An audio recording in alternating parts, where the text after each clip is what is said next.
আজ রান্না করব হাঁসের মাংস। তারপর দেখো মাংসটা কেটে রেখে আলুটাও কেটে নিয়ে রেখেছিলাম।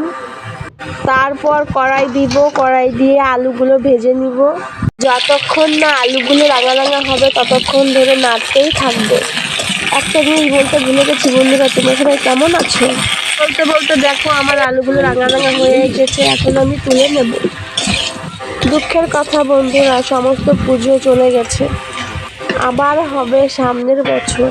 তারপর দেখো কড়াই থেকে আলুটা নামিয়ে নিয়ে মাংস দিয়ে দিব কড়াইয়ের পরে। হাঁসটার না অনেক বয়স হয়ে গেছে, তাই অনেক সময় জল দিয়ে জাল দিতে হবে। আগে কোনো মশলা দিইনি, কারণ সিদ্ধ করে নিতে হবে। তার উপরে হলুদ দিয়ে নেড়ে চেড়ে তারপরে জল দিয়ে দিব।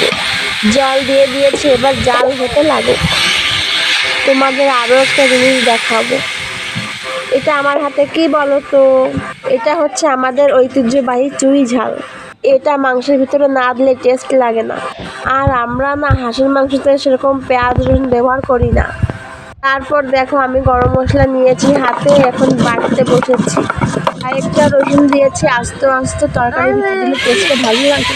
তারপর দেখো তরকারিতে জিরে মশলা দিয়ে দিয়েছি, এখন লঙ্কার গুঁড়োটা দেবো।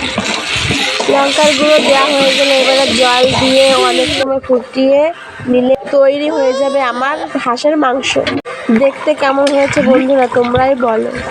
তো বন্ধুরা তোমাদের একটাই সমস্যা, তোমরা ভিডিও দেখে যাও অথচ একটা লাইক সাবস্ক্রাইব করো না কেন গো? তো এই পর্যন্ত দেখা হবে কালকে, টাটা।